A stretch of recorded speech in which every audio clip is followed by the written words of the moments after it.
Sup, SCO? This is my buddy Zach. For the newsletter this week, we're gonna just show you, do like a miniature self-defense jiu-jitsu demonstration. We're gonna go over a mount escape into a setup for one of my favorite chokes, a triangle choke. Let's go this way. So, mount is like the worst case scenario in a fight or a self-defense situation. He's sitting on my torso.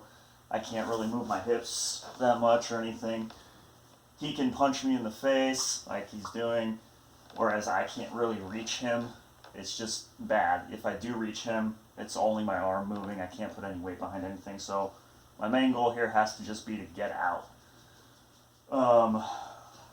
And it's important to understand as well that if I'm here, he's probably already hit me in the face a few times and he's going to hit me a few more. So just understand that there's no ninjas in real world.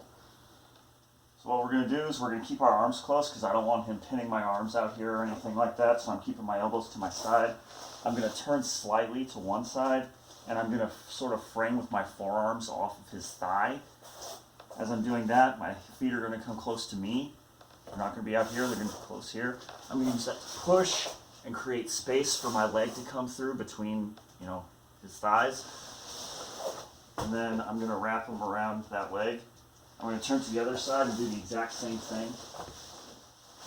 Now we're basically in a reverse position from where we were. My legs are around him rather than his around me. From here, I don't want him to be able to sit up straight, because if he can sit up straight, he can still keep hitting me, which is bad. So what I'm going to do is I'm going to be moving his arms out of the way, coming up, and breaking his posture down. To keep him down, I keep what's called a collar tie here. I kind of use all 5 fingers on the back of his neck and sort of put my forearm along his collarbone. This arm comes over here, over his arm, and underneath towards my chest. Arm moves out of the way. My hand ends up right here on my chest.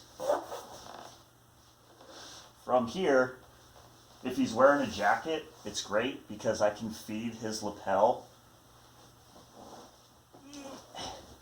this thing into my hand that's on my chest now to help keep him broken down. If he tries to pull away, he's just going to bring me right with him, which is fine, as long as he doesn't slam me on my neck, so be wary of that. My other hand, let's rotate that.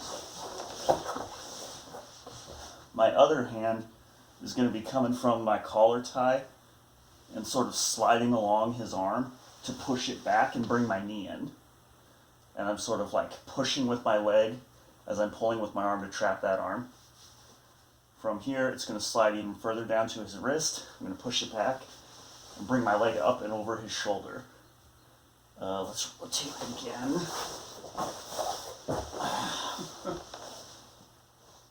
From here, you can see legs draped across his shoulders.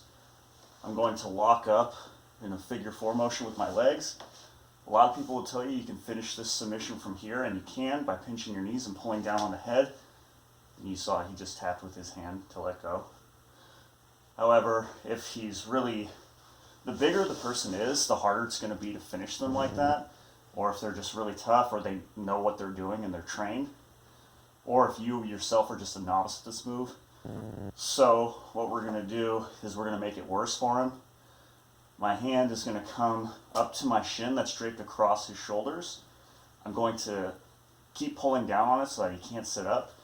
Unlock my legs, and this one's going to go right to his hip. My left leg's going to go to his hip. I'm going to use that to change my angle. They call it a triangle, not a try, right in front of him. From here, my other hand, let's rotate again. From there, my other hand is going to be reaching over here, under his arm, or even better, under his leg. The further I can get over here, the better. I can almost finish this from here without locking my legs up, just by pinching my knees. But I am going to pinch my knees here now, and this makes it much, much worse. Sorry. Ooh, no, that was good. From here, if you still can't finish the choke by pinching your knees and pulling the head down, you do have a lot of other options still. Since you have his arm on the inside, you can bring it across your center line, extend your hips up, and hyperextend his arm. You can bring his elbow all the way across and then pull it the other way for the shoulder lock. You can go, let's rotate. Time. You can come back the other direction and go over his arm for another shoulder lock in the opposite direction. If it's anyone besides this guy, you can wrist lock them.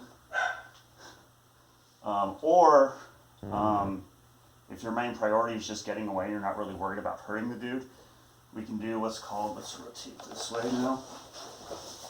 You can use the control you have over his upper body to do what I call a Superman move and just flip him over and then run off. That's it.